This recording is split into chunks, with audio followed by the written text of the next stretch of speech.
आप देख रहे हैं महाराष्ट्र जनशक्ति न्यूज चैनल और मैं हूं आपके साथ नेहा खान।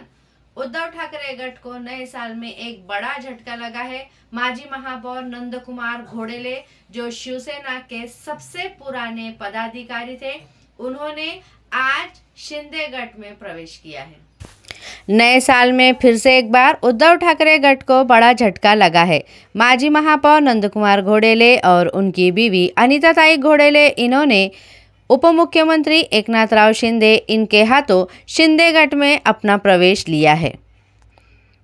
माजी महापौर नंदकुमार घोडेले ये कई सालों पुराने उद्धव ठाकरे गठ के पदाधिकारी रह चुके हैं, लेकिन नए साल में इन्होंने भी शिंदे गठ में जाने का फैसला कर कल उप मुख्यमंत्री एकनाथराव शिंदे इनके हाथों अनिताताई घोडेले और नंदकुमार घोडेले, इन्होंने शिंदे गठ में प्रवेश ले लिया है।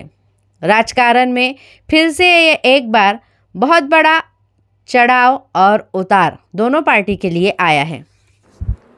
नमस्कार, जय महाराष्ट्र। मी नंदकुमार घोडेले, माजी महापौर, छत्रपती संभाजीनगर।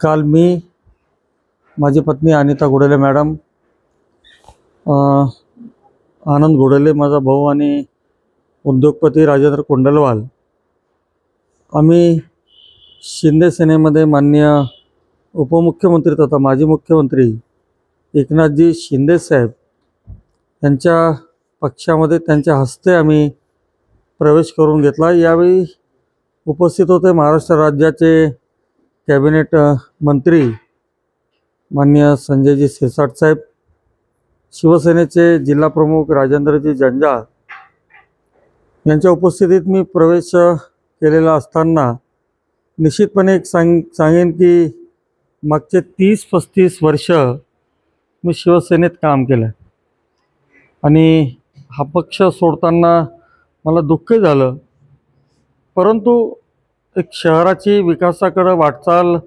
करण्याच्या हेतूने, शहराला प्रगतीपथावर नेण्याच्या हेतूने, नागरिकांच्या दैनंदिन उद्भवणाऱ्या समस्या सोडवण्याकरता सत्ता आणि सत्ताधारी पक्षामध्ये राहणं हे आवश्यक असतं।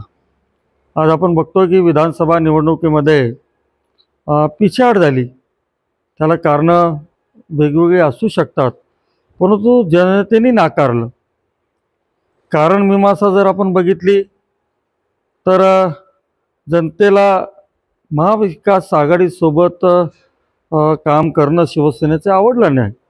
जनतेने उघडपणे मतदारांनी सांगितलं की तुम्ही यांच्यासोबत आहात, एका विशिष्ट पक्षासोबत, विशिष्ट समाजासोबत, म्हणून आम्ही आपल्याला मतदान करणार नाही। भविष्यामध्ये राजकारणात जर टिकून राहायचं तर निश्चितपणे एक भवितव्य, राजकीय भवितव्य, आपल्याला भवितव्य मिळालं पाहिजे, एक स्थिरता असावी, त्याच्याकरता विचार केला आणि माननीय एकनाथजी शिंदे साहेब यांच्या सेनेमध्ये आम्ही प्रवेश केला। निश्चितच कुठल्याही प्रकारचा हा कंडिशनेबल प्रवेश नव्हता, कुठल्या प्रकारची अट नव्हती, कुठल्या प्रकारचं म्हणतो त्याच्यामध्ये वेगवेगळ्या पद्धतीने आरोप केला जातो तसं आमचं काहीच नव्हतं। आमच्या मनामध्ये एक प्रामाणिक भावना होती की जनतेची कामं करण्याकरता या ठिकाणी शिंदे सेनेसोबत जावं, आणि तो काल आम्ही निर्णय घेतला। आणि निश्चितच या माझ्या भूमिकेचं, आमच्या भूमिकेचं सर्व स्तरावरून स्वागत होत आहे। अनेक लोक म्हटले की तुम्ही आधी गेले असते तर बरं झालं असतं, परंतु माझा धोका देण्याची प्रामाणिकपणे इच्छा नव्हती। निवडणुकीमध्ये अशा पद्धतीने जाणं ते मला आवडलं नसतं, म्हणून मी त्या ठिकाणी निवडणुका झाल्यानंतर गेलो। काही लोकांचं म्हणणं की तुम्ही महापालिकेच्या निवडणुका डोळ्यासमोर ठेवून या ठिकाणी पक्षात, तसं काहीच नाही। निवडणुका ह्या कधी होतील, काय होतील, काय होईल, चित्र स्पष्ट अजून नाही, परंतु तसा काही उद्देश नाही। आणि शिंदेसाहेब स्वतः म्हटले, जेव्हा प्रवेश तुमचा सन्मान केला जाईल, तुमच्यावर कुठल्या प्रकारचा अन्याय होणार नाही आणि तुमच्यावर निश्चितपणे आमचा विश्वास आहे, एक चांगलं काम करा, भविष्यात पुन्हा भेटू। सर, एक सवाल है सर, भविष्य में घोडेले साहब को जो है तो हम महापौर देख सकते हैं शिंदे गठ की तरफ से? नहीं, ऐसा कोई मैं पॉलिटिकल एम्बिशियस या कोई महापौर होना या कुछ ये होना, ऐसा नहीं। मुझे एक शौक़ है जनता के काम करने का।